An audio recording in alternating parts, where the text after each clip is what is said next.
Өнөөдөр энэ нөгөө битэрийн яриаг илүү олон хүн цаашаа сонсоосоо гэж хүсээд бас өнөөдрийн подкаст хэлбэрээр яриаг маань бичиж авах гэж байгаа. Тэгээд заалан бас яг гол цагтаа цуглаад хүрэлцэн ирсэн хүмүүстэй зориулаад битэр илүү гоё өвөөчтэй зүйлсүүд бас ярих болов гэж бодож байна. Тэгээд мөнхөгөө урилга хүлээж аваад явуулсан хүрэлцэн маш их баярлалаа. Тэгээд манай мөнхсайхны бүгдээрээ гэлт эрс зайны үүсгэн байгуулагч за бас Монголын нэлээд мундаг бас инфлюенсер, контент креатор, хоолны аягүй гоё рис сторигуудаар одоо би өөртөө аягүй сайн мэддэг. Тэргээр бас таньж байгаа. Тэгэхээр тэрнээс гадна мөнхөгийн маань хамгийн гол чухал зүйл нь болохоор яг энэ хувийн бизнесээ үүсгэн байгуулад өөрийнхөө пашныг дуртай зүйлээ хийгээд явж байгаа юм хүн. Тэгэхээр энийг үзэж байгаа өнөөдөр бид яриа үзэж байгаа хүмүүсээс мөнхөгийн туршлагаас хэрвээ өөрийнхөө жижиг бизнесийг дунд хэмжээний бизнесийг нээж үзэж байгаа бол мөнхөө маань тэр чиглэлээр аягүй туршлага хуваалцах гэж бодоод өнөөдрийн түвшнийг олж тавьчихсан байна. За одоогийн нөгөө энэ өндөрлгөө саатаад идэг шиг тийм өндөрлөлт хүрсэн байж магадгүй өшөө цаашаа өндөрлөлт хийж магадгүй бага насндаа мөрөөдөж явж байсан тэр зүйлийг өөрөө биелүүлсэн гэж дүгнэв. Тийм биелүүлсэн. Тэг мөрөөдөл ярих үү тийм. Тэгээ. Би тэгэхээр тийм аюу том мөрөөдөж байгаа юм л тийм. Ээжтэйгээ аюуллах, энийг бууруулах гэж ээжтэйгээ аюуллаа байгаад. Би аюу гоё өндөр гэр бүл тийм нэг гоё байр сав гэр бүл мөрөөдчихсэн. Тэрийг л одоо биелүүлсэн хамгийн том мөрөөдөл юм лээ. Яг бизнес бол амжилттай явж байгаа. Тэгээ энэ бол дараагийн мөрөдөл юм тийм. Тэгвэл одоо ингээд 10-тай 15-тай ч юм уу гэдэг мөнхөг иргээ харахад яг одоогийн байгаагаар тэр хүн дээр бол бахаад яг тэр хүнийг зурж ийсэн гэсэн үг тийм. Яг тэр мөрөөдөл биелүүлсэн. Тэг яг тэрийг биелүүлсэн. Би саяхан сошиал дээр хүртэл бичижсэн. Энэ жил 35 нас үлээ. Ер нь 35-тай холбоотой аюул их зөвлөлүүд байдаг шүү дээ. Их чухал нас юм шиг байна. 35 хүртэл ингээд энэ хэмжээний хийж бүтээсэн байвал те амьдрал болгож байгаа юм шиг. Тэгээ би яг ингээд нэрээсээ өсвөрлөөр өнгөрөөсөө бодохгүй тулсан амьдралаа гэсэн чинь яг л болчихсон үлээ. Тэрийг нэг ингээд одоо ингэ гэж яваагүй. Тэгээ яг л өсч хөрөөжсэн бүгдийг биелүүлсэн. За одоо дараагийн том зорилго мөрөдөл юм байна гэдэг асуулттай байж байгаа гэсэн.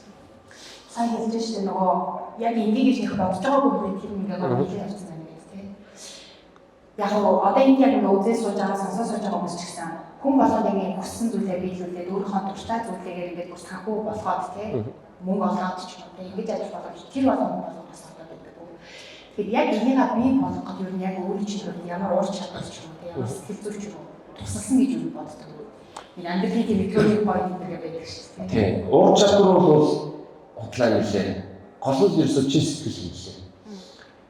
Одоо нэг амжилттай явах төвөмжөр үгэл тийм. Тэдгээр мэдгүй би сүүлд нэг тийм ном уншижсэн байхгүй. 5 өвчлээ, 10 өвчлээ. Тэр бүгдээр надад ингээд суудсан байсан өөрөө. Тэр их таах байгаагүй. Зүгээр яг урт ажилтаа ингээд чин сэтгэлээсээ ингээд тэр сэтгэл зүрхээ ингээд зориулаад явах хаа тэр чадварууд мэдгүй өөрөө ингээд суучж юм шиг санагдсан надад. Тэрс би амар шинээр уусуугаал өөрийгөө хөгжүүлээд ном уншаад хичээлсэн бүх байхгүй. Тодорхой хэмжээний юм судалж харж байсан. Гол нь ерөөсөө яг энэ жишээ ажилтай жоохон хятадны бүх ажилдаа сэтгэл гаргадаг байсан. Тэр л одоо тэр үед аюу тууштай олон жил хийсэн. Тэр нь л одоо үр дүн юм болов гэж бодож байна. Тэгэхээр тууштай сэтгэлээрээ хийсэн гэдэг зүйл. Тийм. Ер нь тул хийдэг. Сая ярьж штэ ингээд би тэр чадварыг ахиад суудсан байсан гэж хэлж тийм. Яг ингээд за би энийг чадахгүй байна да гэдэг тийм үеийг аюул яаж туулсан бэ? Тийм үед бол гараа штэ ажиллаж байгаа. Фейл штэ гэдэг. Тийм уучлаарай.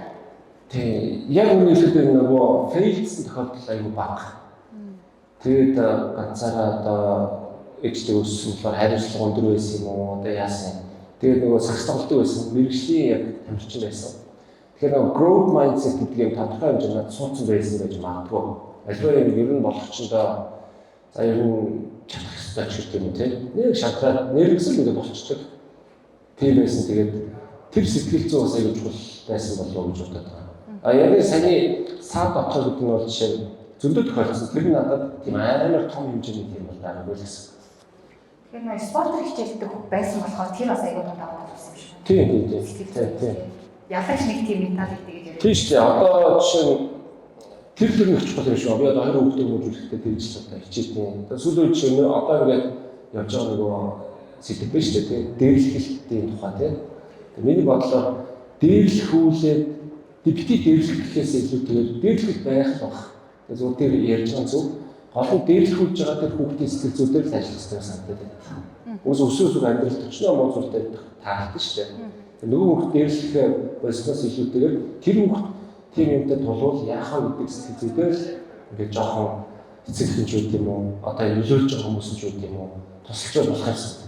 Тэр талаас нь одоо жишээ энэ болж байгаа төсөлтөөс аяа тэр талаас нь жоохон яах юм шиг санагдаад байна. Тэр бизнес ч одоо амьдарч байна тийм. Тэр growth mindset гэж одоо хэлээд байгаа одоо монголоор юу гэх юм өсөн дэвж гэх юм уу тэр сэтгэл зүйл юм да. Сая эхлэхээс өмнө хоёлаас нэлээд яриулсан надад нэг тийм мэдрэмж төрсөн. Юу хүсэж байгаагаа ингээд айгу олсон хүн байгаа байхгүй юу? Багасаа магадгүй олсон байсан юм шиг. А тэгмүүд их хүмүүс бараг бас юу хүсэж байгааг мэдэхгүй байна. Даалгавар залуу хүмүүс надад аваад би яг юм болох юу хүсэж байгаа юм. Тэрийг ер нь яаж бодсон бэ өөрөө бодож. Тийм. Ер нь ийм билээ. Өөрийгөө олох гэж нөгөө мундаг хүмүүс бүгд яриад байдаг ш. Тэр бодлоо билээ. Яаж ч олох хаанаас ч олох тийм түүхтэй. Тэгээ ойлголт нь айгүй тийм юм шиг. Зүгээр миний бодлоор чи яг хэн болмоор байгаа гэдэгт хариулчих бол нэг зүйл байна. Тийм. Тэр хүн аюу сони юм билээ. Би бол чинь анхууч болохоор ажигдаг юм тийм. Аюу тийм бодиттой бус ингээд одоо зорилго өөртөө тавьдаг тийм. Тэгээ би нэрээ тэгж амар өөрийгөө олоогүй. Амар одоо хайсан тийм. Тэгээд ажиллаад л яваад зуртаа игээл 8 үнэлэлтэй байртай боллоо. Машинтай гэл тийм. Яг л хүний амьдралаар ингээд чиг шатшаа дахиад л явуулсан. За ингээд нэг тодорхой хэмжээний заагтай хүрээд амар том захирал болсон тийм. Засаг гайгүй. Тэгээ яг ингээд боддог юм биш. Ер нь одоо яах вэ? Нас өдөр явж тийм. Гэвэл би ямар legacy үлдээх ингээд азарч юм одоо корона таагаад тэр айгүй тийм хугацаанд болгосон. 10 жил би үүсгэн ажил хийчихэд би шууд ажилласаа болцсон байхгүй юу? Хайрцаг дотор орчлоо гэдэг. Зүгээр шууд зам гаргахад дараа явах болох байх. За гадагшаа явъя гэдэг. Бүх үнтэй адил гадагшаа авчихсан үзлээ. Бас болтгүй. За тэгээд ажлын санал тухайд би бас тодорхой хэмжээний нэр хүндтэй байсан санхүүгийн салбар бүр эмнэлгийн салбартай зөндөө газар надад нэлээд том алхам жишээ санал болгож ирсэн. Бараг 10 ажлын санал байсан. Тэгээд би ажил жороогүй очоод уулзаад ярилцаад бүгдээ нэг юм нэг газар бүр 14 хоног ажилласан санхүүгийн алхам. Тэгээд нэг л моочхгүйсэн. Тэгээд коронавигийн үеэр өстө хоо бас мөнгөгүй гэртээ суугаад ганц хоёр ном уншаад ингэж байгаа. Ер нь л одоо тэг 10 жил би энэ ажил хийсэн би үнэхээр өөрөө энэ ажил дуртай юу гэдэг асуултанд за нэг 90 хэдэн хүнтэй үнэхээр дуртай хайртай байдаг хариулттай. За тэгээд дээрс нь тэгвэл яах юм? Би одоо 5 сар тухайд хийсэн ч би одоо тэрийг ашигтай ажиллаж чадсан шүү дээ. Тэгээд би одоо яг 10 жил хийсэн ажил байхгүй юм тагцсан ажиллаа гэдэг шиг. Гэхдээ тэр чухал биш юм байна. Тэгэд надад одоо хөрөнгө оруулалтын рестораны ижил өчнөө хүмүүстэй санал байсан. Тэгээд зүгээр нэг захын рестораны ингээд төрөслөж ч юм уу ингээд тэг жоохон мөнгөний ханаас ч юм уу ингээд явахаар бас болж өгөөгүй. Тэгээд эцсийн дүндээ бол нөгөө зорилгоо нэг энэ биш нэг жоохон том тавьчих юм бол наад ажлуудыг амархан болж байгаа юм шиг санагдаад байна. Уулын яврын тэр гарах тодорхой. Тэгээд зөвхөн үр алхаж чадах болно шүү дээ. Цаана болохоор ямар тийм замаараа яаж гарах мэдж байгаа 10 жил алхсан хүн гэдэг шиг тийм. Тэгээд би ер нь за нэг энэ салбарт ажилласан бол надад энэ надад тийм салбарт хийсэн бүтээсэнтэй байх хэрэгтэй би одоо 50 настай байх. Надад ингэ legacy хэрэгтэй юм гээд ер нь нэг нэлээд том chain made-ийн тийм ресторан сүлжээ тийм хийх юм байна. Тэгээд ресторан гэхээр л нөгөө хоолойхон зардаг юм биш. Илүү судалгаанаар үндэслэн илүү одоо тэр цаг үеийнхээ уйлдуулсан тийм ийм юм нэх юм байна. Тэр дотроос олон ийм агуулга явж байгаа. Жишээ нь зөвхөн ингээ Монголдоо ингээл тийм хүмүүс үйлчлэх юм уу тийм жуулчд ирэхэд тэнд ингээд нүд бартан газар байх юм уу ингээд ресторан дэлгэрүүлэх юм бол угаасаа өндөр дуусахгүй гоё яриа болно. Тэгвэл авчруулчаас ингээд яач. Тэгээд зорилгоо аим гоё тодорхойлол тэр ресторанынхаа брендинг одоо жижиг сажиг деталлуудыг бүгдийг өөрөө дотроо бодож тооцож тийм ингэж хийгээл яг коронавигийн үеэр дугуй унаад нэг юм 20-тай шүү дээ. Хулгайгаар явж байгаа гэсэн үг байхгүй. Тэгээ өөрөө очиод жижигхэн өөрхөн газар түрээслээд тэгээд коронавигийн үеэр ч яах вэ турист байгаа шүү дээ. Тэгээ мөнгө л олж тэр бүх мөнгө зовж чаа. Тэгээ маш бага туристын гэрээ хийгээд нэг жохон газраас 100 орчим метр квадратаас эхэлсэн. Тэр миний даасан нэг 40 сая төгрөг байсан цуглуулсан мөнгө байна. Тэгээ багтаж одоо 40 сая рестораны гэж уус байх бол тэгээ зар дээрээс нэг юм 150 мянган хожиг гэрэл мөрөлтэй гэж аваад. За тэгээд анхнаасаа нэг чаддаг ажилладаг тэгвэл ярьсан тэрүүгээр шат болгоно ингээл тийм бүх гатгоогоо Европ стандарт юм бол хажуудаа VIP-тэй боллоо, доороо каркатай боллоо. тэр яаж чана өдөртөө 500 сая төгрөг гэдэг байлаа шүү дээ. Тэгээд 500 сая төгрөг гэдэг чинь тухайдаа сүүх мөнгө санагддаг байсан. Өнөөдөр бол манай хамгийн багадаа 500 сая төгрөг борлуулж хийж байгаа байхгүй сартаа. Тэр одоо 2 жил хагас яваад өгсөн шүү дээ. Тэгээд дараа нь гейт 4 гэдэг сартыг нээсэн. Тэгээд дараа нь төд бодлого гейт 5 нээсэн, гейт 6 нээсэн гэдэг одоо 3 сарттай гэсэн. Одоо дараагийнхаа 2 сартыг энэ жил амжуул 2 амжих болно нэ гэсэн. Тэгээд энэ нөгөө нэг тийм амар зовлонтой тийм хэцүү ажил биш. Очоод одоо идэхэн тохиролцоо хийх бол тэгээд шууд ажиллаад эхлэх тийм одоо бизнес модель концепт одоо санаа. Тэр үедээ бий болгоцсон гэсэн үг. Тэгэхээр мөнхөгийн бизнес нөгөө том хөрөнгө оруулалт авах хэрэгтэй юм шүү дээ. Тийм шүү дээ. Одоо би ингээд яг ингээд компани том болж байгаа, гоё болж байгаа сүмрэг санхүү. Гэхдээ дараагийнхаа нээлээгээд тийм амар том байх. Яг л энэ одоо юугаараа өөрөө зураг гаргаад тэгэл айгүй ингийн юм хатаар юм хийгээл би ч өөрөө одоо тамирын бие тамирын цаасны одоо орос хаталт тамаад байдаг шүү дээ. Одоо манай байшин салбар гэж байна. Тэрүүгээр би ширээнээр хийчихдэг байхгүй юу? Илүү амьдралтай. Гэхдээ тэр илүү гоё болдог. Дээс би ахтан бол мэдгүй би бол хүн хорж ингэж үздэг байхгүй юу? Одоо хятад зураг тийм нэг юм өөрчлөлттэй тийм нэг YouTube плейлист явж байгаа би хүн хорж ингэж үздэг байхгүй юу? Тэгэхээр яг өөрөө сэтгэл гаргаж хийсэн юм болгонд яачвал ямар нэгэн байдлаар тэр анзаардгүй байж магадгүй. Ямар нэгэн байдлаар хүртэл гэж үздэг. Тэгэхээр чиний кейс аюу гоё кейс байна л да. Одоо ингээд нөгөө цалин аваад тийм ажиллах нэг өөр. За би яг энэ салбарыг мэдчихлээ таньчлаа мөнхөдтэй гэж түүхтэй байлээ. Дараа жил тийм нэг стади салбарт ажиллажсэн. За тэгээд одоо өөрөө 2 сарын нэгийгүүд том хөрөнгө оруулалт яах вэ? Тэгээд төгсөлт яах вэ? Тэгээд ирсэн бол одоо ингээд зүгээр би автоматар бодоод аюу том хөрөнгө оруулалт шаарддаг бизнес гэж шиг ойлгосон байхгүй. Тэгсэн чинь өөрөө чинь бизнес юм биш үү? Баг хөрөнгө оруулалтаар жижигээс эхлээд тэгээд эргэц рүүгээ ороод томроод их юм дараа салбарыг нээгж байгаа. Ийм бизнес төрөгцсөн байна тийм. Санхүүгийн хувьд бол ямар ч дарамт байхгүй гэсэн үг.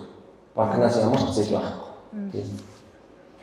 За тэгвэл одоо яг нэг цалинтай хийх ажил одоо өөрөө бизнес эрхлэхийн нэг амар том асуудал нь үйл ажиллагаа, хүн цалинжуулах, бусдын хүн хариуцлага үүрэх тийм. Ер нь бүх зүйл нуруунд байгаа шүү дээ. Яг энэ зүйлийг яаж таван туулж байгаа. Ялангуяа нөгөө өөрийн чинь юунаас стрессээс харж байгаа бас эрсдэлийнхаа тогтчих мэдрийг өөрөө хийжсэн гэдэг шүү дээ. Тэгэхээр ер нь хувийн бизнест орж байгаа хүн тэгээд туugчаар туулж хариулах гэдэг шиг тийм. Дараагийн зөвлөх шиг. Тэгэхээр энэ тал дээр ерөнхийдөө хэрэг сорилт тулгарч тэр болгоныг яг ер нь яаж даван туулж баг байсан уу ер нь яасан бэ? Анзаарч үзэх. Амьдралыг илүү хялбар болгох шийдэл бүрийг бид эргэлхийлдэг. Шинэхэн гэрэлсэн хосууд, хүүхдээ өсгөж яваа аав ээж, ажиллаа хийнгүүж яваа залуучууд, бизнес эрхлэгчид. Өөрийн гэсэн хоббигоо бий болгож амьдралаас кайфыг мэдэрж байгаа бүх хүмүүсгээд өөрийнхөө амьдралын хэв маяг тохирох тэрэл зүйлсээ санхүүгийн ухаалаг шийдлэр хамгийн найдвартай, ая тухтай байдлаар худалдан авахыг хүсдэг.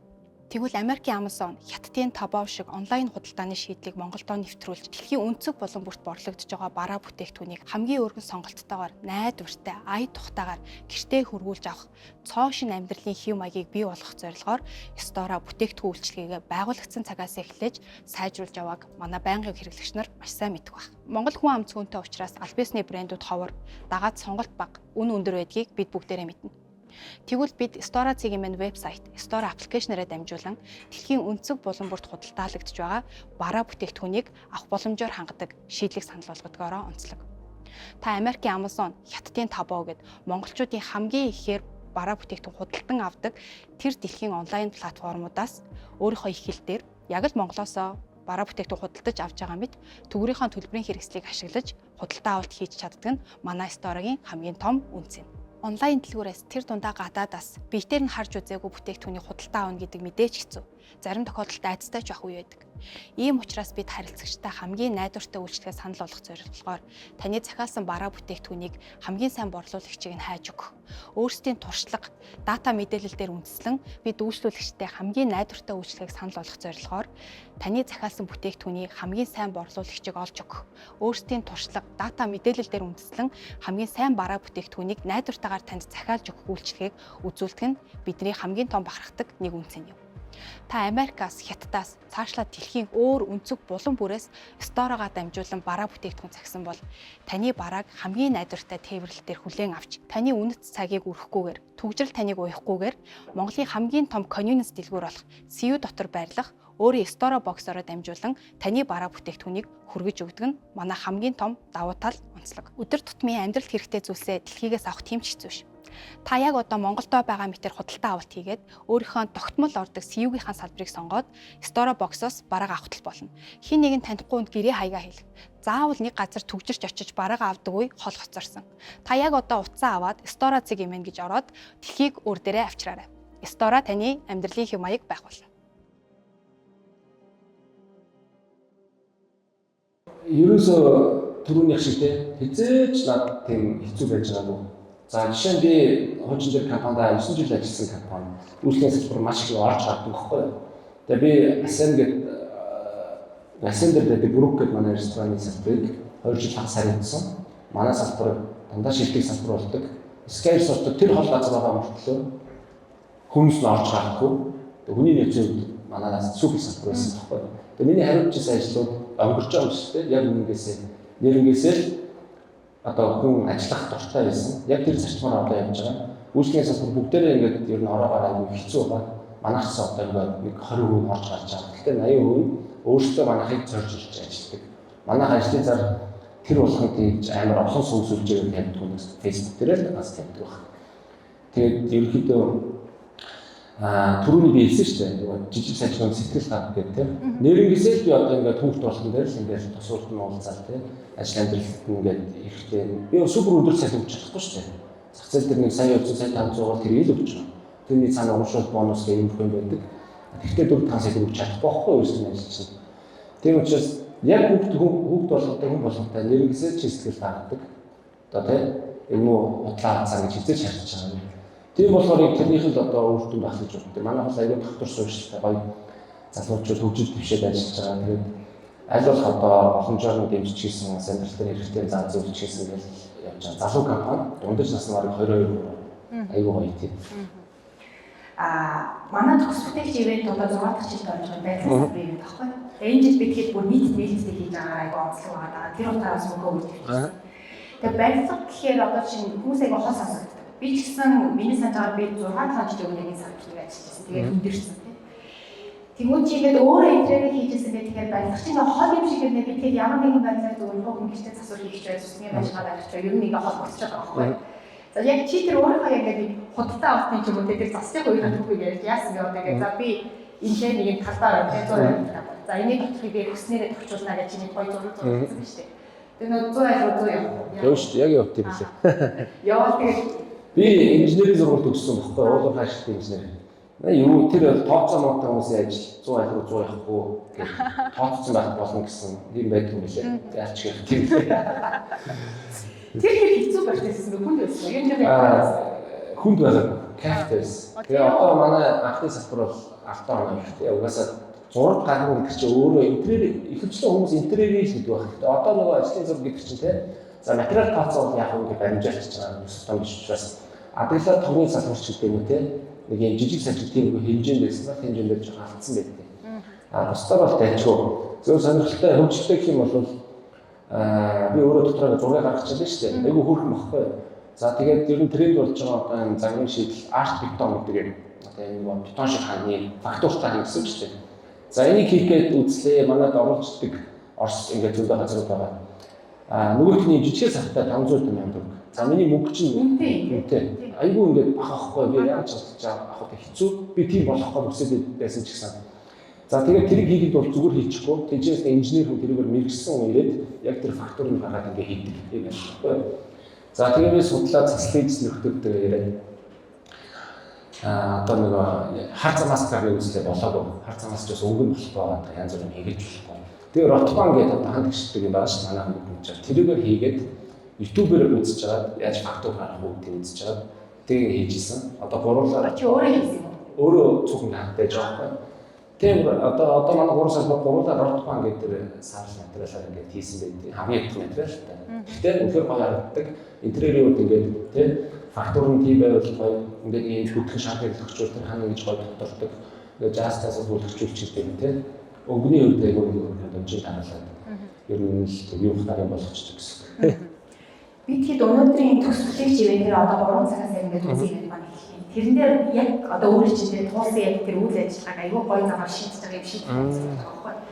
Тэгэхээр сая Мөхөө маань хэлж байгаа дараа дараах ресторанууд нээлээд тийм.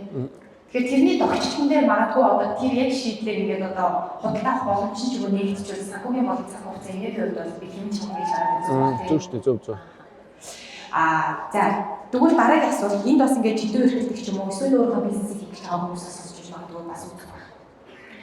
Санхүүгийнхаа асуудлуудыг за ялангуяа одоо тэр нөгөө ашигтай байх хэрэгтэй. Цааш ингээд бизнес үржих хэрэгтэй тийм. Тэр асуудлуудаа юу яаж яаж хэдүүлээ цаг баг чи агаараа бизнесийг хөгжүүлэх тэр хэмжээний хөрөнгө оруулалт мөнгийг одоо яаж чадж байгаа юу? Сулж чадж байгаа юу?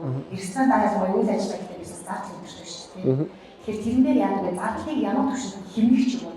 Тиймэрхүү зүйл чиний бизнесийн онцлог гэдэг юу аа? Яг одоо үнцгэж тийм. Хоёул түрүү ярьсан шүү дээ нэг илүү сангийн нэг ажил дээр тийм. Яг ер нь одоо инженеэр мөнгө олох нь хоёр арга зам байна шүү дээ. Бодлогыг зарлах юм. Тэгээ манай би бол өөрөө нэг ингээд бас аюу аригчмаар хангалттай ч мэдгүй тэр зан чанартай юм уу. Технологийн дээр аюу сайн ажилладаг. Жишээ нь одоо томчлын өдрлөг бүгдэн дээр яг тоо заавал өгсөн юм. Тэр тооноос одоо бүтээгдэхүүн дээр маржин 35-аас хэвтэхгүй хэвтэрж ийж тэгэхээр доош байж ийж тэр хүн одоо бонусаа авдаг болвол тийм одоо тэр тоонд бариулах гэж тэр үлчээх хэрэгтэй байхгүй юу? Тэр тоонд бариулахын тулд тооллохоор бүх хэмжээгээ гараад ирнэ. Тэгэхээр тэр яг тэр тоонд байж хат манайх тийм хувийн ашигтай ажиллагаа санхүүгийн тоогоо авсан байгаа шүү дээ. Тэр нь бариулахын тулд тэр хүмүүс өссөн сүг хэмнэдэг. Тэгээд тэр хэмнэж байгаа бүх процессыг би өөрөө шийдвэрт оролцдог болохоор манайх аягүй ихтэй явдаг. Гэхдээ яг бидний ашигын маржин бол хэрвээ ажиллаж чадах юм бол рестораны аягүй өндөр 30% тааж ажиллах боломжтой. Бид нар бол яг нэг 25-аас 25% орчим ашигтай ажиллаж байгаа. Аягүй өндөр тоох байна гэж байна. Тийм ашигтай ажиллаж байгаа. Гэхдээ тэр ингээд дэш доошоо ганц хоёр болох юм байна. Одоо үний хөрөнгө гэдэг юм уу те бараа бүтээгдэхүүн гасрын янз бүрийн шалтгаанаар тийм байна. Гэхдээ нэг хайхтар хэлбэлцдэг. Маркетинг дээр аяасан хийдэг баха тийм. Чи өөрөө маркетингийн зардал гэж маань дугуйсан байна. Тийм чи өөрөө яаж та. Энэ аюул тал аваад тийм. Тэгэхээр магадгүй хувийн бизнес эрхлэе гэж үзвэл бас яг тэр тариф маркетинг дээр хүмүүс хамгийн хэцүү байдаг шүү дээ. Аюул тал асуудал юм тийм шүү дээ. Тэгэхээр тэр асуудлаа бол нөхөө яг өөрөө ингэ шийдэж чадах юм байна. За окей. За дараагийн нэг зүйл нь болохоор хувийн талаас нь санаж байна. Одоо дэлхийд даяараа технологийн шилжилтүүд бид нэр дижитал болоод байна. Тэгэхээр бизнес дээр ч юм уу хувийн талдаа ер нь технологийн нөхөө хэр их ашигладаг вэ? Тийм чам ер нь үнцэн ч юм уу те. Эсвэл нэг хэмнэлт ч юм уу тийм зүйлсүүд өгч байгаа тийм кейсүүд. За би бол энэ технологийн шилжилтүүд бол үнэхээр супер баярлж байгаа. Энийг хийж байгаа юм компанид ингээд бүршүүлж байгаа. Жишээ нь одоо миний ашигладаг хэдэн аппликейшн байгаа тийм банкны аппликейшн одоо тэр төлбөр тооцооны аппликейшн энэ бол миний амьдралд үнэхээр супер тустай байна. Яг л би өөрөө одоо ресторанаас гадна за нэг сагсан бөмбөгийн ажилтай нэг хоёр хүн төсөл хэрэгжүүлнэ. За тэгээ нэг дагчтай болоод ингээд бас тэгээд ямар нэгэн байдлаар ингээд аюу завгүй болчихсон байхгүй. Тэгээд гэр орно гэл. Тэгээд нэг зогсоол тийм төлбөр тооцооны асуудлууд өдөр түнд над бүр ингээд амар авардаг байхгүй. Тэр асуудлыг ихтэй шийдэж байгаа зөндөө юм байгаа. Тэд нар бол миний цагийг тийм надад одоо юу үедээ болчихж байгаа гэхээр цаг үедээ болчихж байгаа байхгүй. Би ч одоо хоёр хүүхдээ гэр орондоо цаг зарцуулах гэдэг юм нэгт тавьдаг. Гэртээ маш их цаг хугацаа өнгөрүүлдэг. Тэгээ нэг үйлчлсэн нэг цог мэдэн цагт ажил амжуулж байгаа юм байна. Тэгэхээр энэ хооронд бол миний цагийг хэмнэж байгаа аппликейшнүүд үнэхээр супер. Тэрийг бол би одоо ингэж чадхаа бүгдийг л ашиглаж байгаа. Миний утсан дээр одоо тоглоом аппликейшн нэг жоохгүй. Дандаа энэ сүүлийн юм ингээд хэрэгтэй аппликейшн бүгд байдаг. Яг үнэн тийм. Би одоо сүүлийн 4 жил технологийн салбарт ажиллаж байгаа. Тэгээд миний хувьд бол арга шинжлэх байсан. Тэгээд яг технологийн салбарт ажиллаад гэсэн чинь юу хамгийн түрүүнд ойлгосон бэ гэхээр ерөөсөн цаг хугацаа санхүү хоёрын хэсэг хийж байгаа юм да. Тэгээд энерги хийж байгаа. Тэгэхээр би тэр нөгөө энерги цаг хугацаагаа үнэлж хэрвээ чаддаг бол тэр дээр амар том үнэ зүйл гэж төгсгöd байна. За окей. Тэгвэл энэ нөгөө өнөөдрийн подкастын маань Store подкаст гэдэг байна байхгүй юу? Одоо давуу тал ашиглаад байдаг шиг. За манай Store-гийн талаар бол манай мөнгө хэрэглэгч. Store-ийн яг тань юу таалагддаг вэ? Бид нар e-commerce тийм худалдааны онлайн худалдааны платформ. Тэгэхээр яг юу таалагддаг вэ? Хэрэглэгч талаас. Бас л цаг хэмжиж байгаа шүү дээ. Одоо би жишээ нь хүнгийн захирыг бол тийм чи энийг болоод өгч нөгөө чинь завтай үедээ ингээд завгүй үедээ ингээд танаа цаг алдаж байгаа. Тэгээд нөгөө тэгтээ дамжуулж би одоо дундын ингээд болсон шүү дээ. Нөгөө тодорхой хэмжээний ашиг өгнө. Ямар ч ашиг өгөлгөөр өөрөө юм харж байгаа захиалаад авчих гэдэг л хамгийн одоо амархан байхгүй. Би одоо гэрээ төгчүүлэх гэдэг жижиг сажиг ингээд хараад ресторанаар захихаар үнэхээр амар байлаа. Amazon-аас. Гэхдээ хоёр дахь тэр бокс одоо бүр аюул тийм сейф юм биш үү? Би ингээд цаг тавих байхгүй. За 3:30 уулзъя гэсэн чинь нөгөө чинь асуух гэдэг юм болох байна. Би амжих байна. За энэ үлдээ чи 2000 төгрөг. Чи асар их цаг ингэж байна шүү дээ. Тэгэхээр иймэрхүү давуу талууд гоё хийсэн байна. Баярлалаа. За маш баярлалаа. За сүүлийн асуулт мөхөөс. Ирээдүйн гоё зорилго юу вэ? Одоо цаашдаа яг энэ хүсэл зорилгоо бид бизнесээ илүүхийгээд явах уу? Эсвэл өөр юм хийх бас төлөвлөж байгаа аюул онцлог үйлдэл бас үзэж байгаа хүмүүс байна. Тийм. Нэг хайртай төлөвлөсөй байхгүй. Би нийгмийн одоо залуу хүнтэй бас зөв гоё хийх хэрэгтэй гэдэг утгаараа 3 төслийг хэрэгжүүлдэг. Нэг нь хамтдаа шийддэг, хүүхдээ шийдсдэг цагчин байсан юм тийм. Нэг нь болохоор аягандаа уулаа гэдэг аяг зардыг нэг удаагийн хэлснээс татгалзуулахад тулд бид нар ч өөрөө нэг байгаль чингээж чаддаг аялждаг. Бүгд тэр аяга урдаас авдаг уусахгүй. Тийм учраас хүн болгоны аягтай байх гад тэр аяг зараад одоо баг 10,000 аяг зарцсан баг. Нэг нь өнгө гэж төсөл ихсэн. Цэцэрлэгийн хүүхдүүдийн хуучны муухай тэр хүүтэн муухай нэг өнгө оруулж бодож өгдөг юм төсөлж өгдөг. За энийг л гоё хийх баг цааш нь олон бод. Энэ нэг цаг хугацаатай төсөл биш аахгүй насан туршийн төсөл. Тэгсэн шийд бол нэг засна аяга хүн болгонд хүргэн трейд болгон тэ за сургууль цэцэрлэг болгоны ангийн хөтөлбөрч гэх юм. Ийм гурван ажил хийж байгаа. Энийг бол хийгээд явна. Бизнесээ бол өөр элбэг бизнес бол яаж байгаа. Нэг хийж байгаа мал тултал нь хийн. За ямар ч байсан нэг 10-20 салбартай бүр одоо ингээд олон байхад 10-20 салбартай хүмүүс дотроо ингээд тэ аюул лоял үйлчилж чаддаг. Зөвхөн хоол идэх мэдээс гадна очиж гоё экспириенс авдаг тийм азар нэгтгэн. Хоёр дахь гадныхан бүр зорж иж тэгээ жуулчд зорж иж одоо гейт хэлж дэлхийн зорж иж авдаг тийм сайн сотон маад ороод ингээд хадруу нахад цуглуулсан зүйлчтэй тийм явж байгаа хөгжим сэтгэл гараад плейлист хийцэн байждаг. Ийм гоё газар бий болгох. Тэрийн мөнгөнд үгээр биш, салбарын тоогоор биш. Нийгэмд байгаа нэр хүндийнхээ хувьд бол Монголд хамгийн тийм гоё супер гоё ахуулах сайтай бизнес байна гэж бодож байна. Тэгээд л одоо өөртөө хэр ордол цаг зарцуулсан байна. За маш баярлалаа. Тэгээд өнөөдрийн мөнхөөгийнхаа ямарчсан ярианаас хэрвээ бид за бүгдээрээ те жижигээс хамаагүй л өөрийнхөө бизнестэй болъё гэж бодож байгаа хамгийн түрүүнд тууштай байх хэрэгтэй. Туртай зүйл авахсан тууштай бай. Тэгээд тултлан сайн хий. За тэг хүн болгон яг чинь сэтгэлээс хандъя гэдэг зүйлийг хэлж байна. Дөрөвдүгээр тул point нь болохоор өөрийн бизнесийг хийхдээ заавал том хэмжээний хөрөнгө оруулах шаардлагатай. Тэрийг бүргээ биеэрээ бүтээсэн юм сууж штэ. Тэгэхээр тэгж хийхгүйгээр бид нэр багцсан зардал хийгээд тэрийг маш сайн хийчих юм бол эргэцээрээ тэ дараагийн боломжуудыг гараад ирэх юм байна. Тэгэхээр энийг хийж байгаа юм бодит жишээ байгаа учраас заавал ингэ том хөрөнгө оруулах гэдэг суу шаардлагатай. Тэгээд аюул point-уудыг олчлаа. Тэгээд өнөөдөр урилга хүлээж авч ирсэн хүмүүст маш их баярлалаа. За баярлалаа. Ирсэн дараа зарчсан. Нэг юм мартсан байна. Сайн нөгөө хийх юм дээр нэг юм мартчих. Digital creator гэдэг юм болчихлоо шүү дээ. Одоо social гэдэг айгаа ажил хийдэг болчихлоо. Гэхдээ би нэг студи байх өөрөө хоцроо хийчихсэн л дээ. Гэхдээ одоо ер нь бас үнэхээр хүн түрээд байгаа бол хийх систем ингээд YouTube хийж байгаа, Instagram, Facebook-оор нэг контент хийж байгаа. Тэрийг өшөө гоё хийх юм байлээ. Хүмүүст одоо тий бидний өөрсдийн соёлтой тэрийг сурчлах юм байлээ. Ууж идэх юм шүү. Илүү том ярихгүй. Зөвхөн ууж идэх юмны соёлыг эрүүл мэндийн талаас ч үгүй юм тий. Соёлтаас нь бид нар би чадхаараа сурчлах юм байлээ. Дотоодынхаа брэндүүдийг ч гэсэн чадварлан гэж сурчлах юм байлээ. Тэгээд гадны сайн 4-5 улсаар явсан цаашаа ингээд гоё соёл ихтэй газруудаар яваад монголчууд бас ингээд таниулах юм байлээ тэрийг. Хоёрын одоо амьдралтай тий. Ер нь ийм байт юм байна. Аяллаа нэвтрүүлэхээр ч угаасаа ойлгомжтой байдаг шүү дээ. Миний болохоор аялж байгаа мөртлөө яг тэр хоолтой холбоотой уурхад холбоотой хүний одоо амьдралын хамгийн том хэсэгт ууж ирдэг чинь. Тийм ажлыг одоо нэг хийгээд ихсэн чинь энийг бас тоглолтны их зүйтэй байна гэж бодсон байгаа юм шиг. Наач ч гоё яаж байна шүү дээ. Манай монголчуудад яг хоолны бодыг зөв усрын юмас нэлээд бас тийм өсөлт хийх хэрэгтэй зүйл байдаг. За яриад байгаа маань бас подкастын өмнө нэлээд 30 минут хийхдээ ярьсан. За маш баярлалаа. Одоо дараагийн манд ч бас нэлээд бас сонирхолтой зүйл ирнэ. Тэгээд өөрийнхөө хэлсэн хүмүүстээ баярлалаа. За 9 надад заавч. За баярлалаа. За баярлалаа.